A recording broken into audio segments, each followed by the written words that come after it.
Episode 6 of the second season of X-Men 97 is finally here, and we can finally get back to the interesting story, to the moment when Apocalypse was about to kill Magneto. A strong start for the episode. Right as his skull was being crushed, Charles used his powers to reach out to him and apologize for his mistakes, telling him over and over that he was sorry he couldn't help him in that moment. Magneto reached his hand toward his best friend and also apologized to him for bringing him to this point, chasing a dream that they could convince the biggest villain of all to abandon his path, but in reality, they only sped up the whole process. It's clear someone messed up, and now Magneto will pay for it. This is where the epic scene repeats, and we can see how Apocalypse uses his cannon and aims it right at his back, so we can watch the beam light up his bones, right before a flash tears his body apart into 1,000 pieces. The only thing left of Magneto is his helmet, which we can see reflected in Charles's eye, which is completely full of tears as he watches his best friend get vaporized by the biggest villain they've ever known. The scene continues with Apocalypse approaching Charles, who is completely defenseless, unable to even move, when the giant puts his foot on his face and repeats the biggest lesson Magneto ever taught him. Only a coward feels powerful by stepping on ants. Except this time, we get an extra epic shot of Apocalypse having Charles completely at his mercy, and there's nothing he or any of his prized students can do to stop him. A few seconds later, we hear words we weren't expecting. Emergency simulation complete, and Charles gives a loud order to the system to reset. At that moment, everything happening takes a step backward in time, and we once again see Magneto being held by Apocalypse and vaporized over and over, since Charles keeps resetting the system, and the danger room keeps repeating the scene again and again.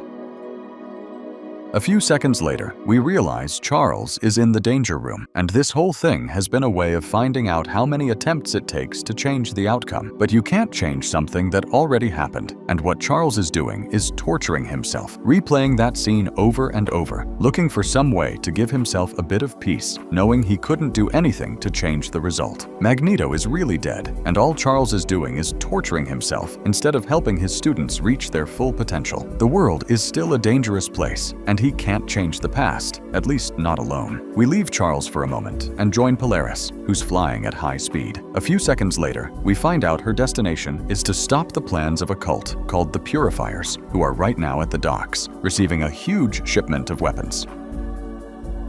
Through a comm, we find out their leader is Stryker, who's using pretty religious language to guide his new henchmen in the war against mutants. But before they can celebrate their big victory, Polaris shows up and uses her powers to drag the ship back toward the ocean, managing to split their forces almost in half, since now she only has to face a few of them instead of everyone surrounding the ship. As expected, she invokes the authority of the United States Department of Defense, and as a member of X-Factor, all of them are under arrest. They have to hand over all their contraband and surrender to be processed by the law. But negotiating with mutants is something the Purifiers aren't willing to do. They have the tools to stop her, and they plan to use them. So, a second later, a rain of bullets flies toward Polaris, who manages to dodge every single shot and uses her powers to cause some chaos on deck.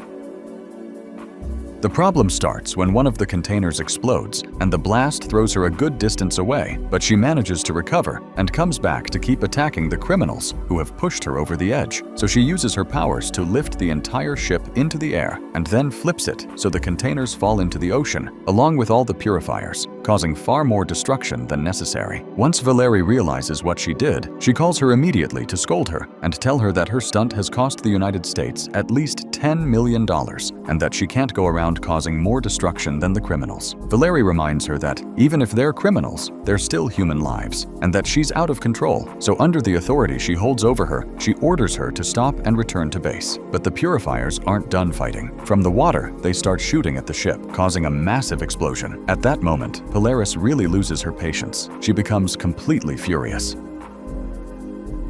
and she uses her powers to split the ship in half. Then she hurls the pieces at the criminals so they'll be crushed and die. 1 second before death reaches them, the Purifiers open their arms, as if welcoming a friend. Luckily, Havoc is nearby and channels 2 perfect shots at the ship, managing to knock it off course and saving the criminals' lives. The night ends with 0 deaths, but with a very serious conversation Polaris will have to face with the X-Factor Council. The last thing the government needs is another uncontrollable mutant who enjoys killing criminals. That's not how they operate, and Havoc reminds her of that when she gets back to the plane. A fight fight that spirals out of control fast. Valerie shows her that she's on national television as a symbol of terror for humanity, since it seems not even the United States government is able to control the mutants working for it. And the news is filled with sensationalist headlines saying Polaris destroyed the docks just for fun. Worst of all, people are calling her the next Magneto. And that's not good at all, not for public opinion, which they've worked so hard to change through good deeds. That's the whole reason X-Factor was created, and she's ruining what everyone else has worked so hard to build. Polaris refuses to keep following orders, and Valerie had an answer ready for that, since she expected her attitude to keep causing problems. So she fires her and tells her to leave headquarters permanently. In the locker room, Havoc tells her he didn't expect this to happen, but it's clear her attitude is out of line. Valerie didn't fire her for what she did, but for what she might do if she keeps going down that path. She's not saying she'll become the next Magneto, but it seems Polaris isn't doing anything to prevent it. Polaris reminds him whose side he's on. She can't forget she's a mutant, and that ship was full of people who specifically want them dead. And it wouldn't hurt for him to remember every now and then that he's a mutant too, not a bureaucrat.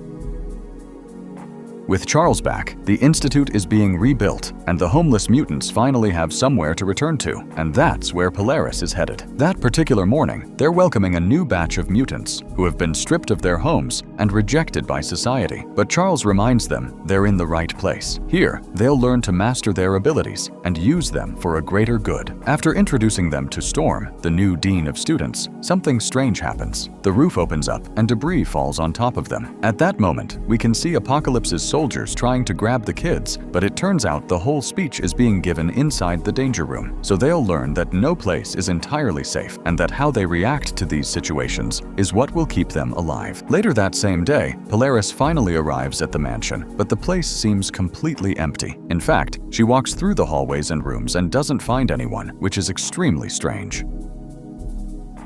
On Charles's desk, there's a photo of him with Magneto, and Polaris stares at it for a few seconds. Then, in her room, Jean finally shows up, along with Beast and Cyclops, who are thrilled she's back and have saved her a spot on the faculty. And even though this isn't the homecoming she pictured, she's willing to help with whatever comes next, since the world is more dangerous than ever for them, especially now. As expected, the conversation between Polaris and the professor is pretty awkward, mostly because she had convinced herself that X-Factor was doing the right thing by getting mutant kids off the streets. But what she didn't know is that they were prisoners, basically cargo being moved from place to place until they were forgotten. Charles knows what happened at the docks, but that's no reason to think she'll turn into the bad version of her father, though he does suggest she try to understand what's going on with her and give some meaning to all that anger inside her.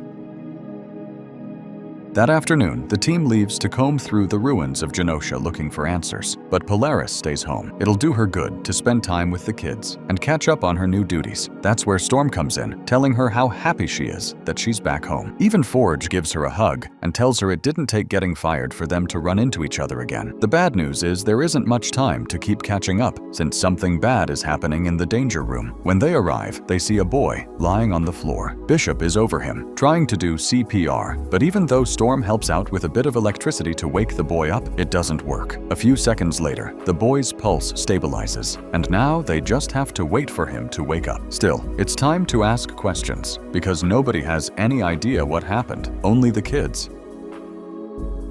Polaris brings a stretcher to move the boy, but a few seconds later, the door shuts, and right after that, it vanishes completely, while we can see that someone is spying on them through the cameras. A few seconds later, a blade trap appears and nearly cuts the kids in half. Luckily, Bishop manages to save them, but at that moment, a dozen turrets appear on the ceiling, and a hail of gunfire rains down on them. To defend herself, Polaris channels a magnetic field, and Bishop uses the bullets to charge up his fists, managing to destroy the turrets. The bad news is this is only the start, since a dozen robots show up next, and those are much harder to beat. At that point, we realize the kids are up against the artificial intelligence running the danger room. Basically, Charles made a mistake. He thought the AI would be advanced enough to understand his mind, and now it's convinced that finding the breaking point of everything that enters it is its main mission.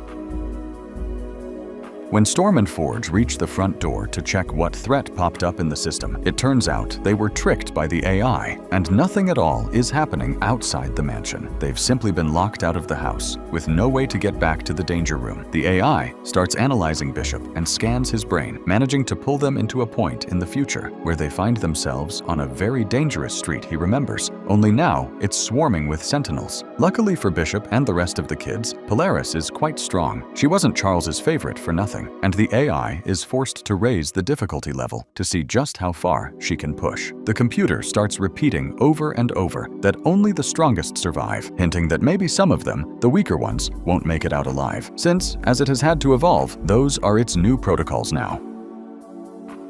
A few seconds later, the AI analyzes Polaris and starts repeating what everyone has told her, that she's too impulsive and a danger to everyone around her, showing her once again what happened with the ship trying to torture her and break her psyche. To finish breaking her, it shows her an evil version of her father and repeats over and over that this will be her fate too. As expected, Polaris unleashes uncontrollable rage and is about to destroy the whole room, but Bishop grabs her by the arm and tells her she has to fight those feelings since she's hurting the students. Luckily, Polaris manages to stop herself in time, but what just happened is exactly what the AI wanted, because it just absorbed all the power she released and is using it to build a new robot, one that will finally give them a real challenge. A few seconds later, the AI transfers all its knowledge into that robot and introduces itself as Danger, finally putting a face to this episode's villain. A twist that changes the tone of the whole episode. Her speed and strength are unmatched. Not even Bishop can predict her next move, and he ends up knocked out, just like Polaris a few seconds later. By the time she manages to wake up, Storm is standing in front of her. She tells her that Danger caused a massive explosion and destroyed the roof. Then she stole one of their jets and is heading toward Genosha, since it seems beating Polaris wasn't her main goal after all. She only used her to get the power she needed to escape. The bad news is that Tiao, under a presidential order, the X-Men aren't allowed anywhere near Genosha, so if they want to warn the professor and help him out with this, they'll have to be a lot more careful. This mission falls to Bishop and Polaris, who will have to team up and fly quickly in one of the jets to get there in time. In Genosha, Charles is paying his respects at the ruined dream Magneto once had, while the rest of the team honors everyone who died there. When a signal from Polaris warns them someone is about to attack, a few seconds later, the signal cuts out. Luckily, Beast has a bracelet that can analyze the signal's signature, and everything points to it coming from their own danger room, which doesn't make any sense, at least not to him. But on Charles's face, we can see a flash of fear. Danger shows up a few seconds later and jumps from the plane, kicking off the survival protocol. The first to attack her are Cyclops and Jean, but it turns out Danger is basically the intelligence that trained them for combat and knows all their moves. Jean comes up with the idea of channeling a pair of daggers identical to Logan's and holding them up in front of Cyclops' eyes to create a split beam that manages to hit Danger, but she returns the hit, deflecting one of Cyclops' blasts and striking them both directly. Meanwhile, Charles begs Beast to use his bracelet to try to stop her. Beast had already thought this through. If they reprogram her, her predictive system won't work, and they'll have a better shot at beating her, so he does most of the work, and then throws her his bracelet while trying to buy some time, but Danger hits him with an energy blast and sends him flying. Once Danger is standing in front of her creator, she tells him that he made her to prepare everyone for the dangers of the world, and that's exactly what she's doing, and she's about to do it to him too. Since he created her to figure out how to survive in a world without Magneto, it's time to put him to the test and find his breaking point. Right after that, Danger lunges at Charles. Luckily, his chair has a few tricks up its sleeve and manages to fire off a series of blasts that buy him a couple of seconds, but none of it will save him. When Danger is about to finish him off, Charles uses Beast's bracelet to call in the jet that brought her and orders it to ram into her with full force. The blast from the jet buys him a few more seconds, and it leaves a couple of dents in Danger, but she comes back a bit annoyed and dragging an axe, ready to take the professor's head off. Before that can happen, Polaris arrives and uses her power to hold her back, but once again, Danger mocks her and tells her they're not that different. They're both destined to repeat their parents' mistakes. Just as she's doing it to Charles, Polaris will one day do the same with Magneto. For a moment, it looks like the team won't be able to beat this new villain, but this is where teamwork really kicks in. shocking, since Jean shows up once more and creates a whirlwind that keeps Danger trapped, and Polaris takes the opportunity to hurl every piece of metal debris she can at her, hitting her again and again, and damaging her physical body. This makes them think for a few seconds that they're winning, but they couldn't be more wrong. Danger is using the energy to rebuild herself after every hit, and not only are they helping her heal, they're pushing her abilities to a level nobody has ever seen before. But maybe that's the only way to really beat her, and Charles tells Polaris she has to do exactly what she's been avoiding. She has to lose control and unleash all her power, so much that it becomes impossible for Danger to control it and be able to destroy her. It's the only way for them to get out of there alive. Charles tells her she's truly her father's daughter, and that he saw him do incredible things. He knows exactly what she's capable of, and he passes on to Polaris a piece of her father's memories, the good things he managed to accomplish. This causes Polaris to rise up alongside Charles, and a huge amount of energy starts pouring out of her body, creating a storm so powerful that Bishop has to use his own body to hold part of it back and keep it from taking out the rest of their teammates standing behind them.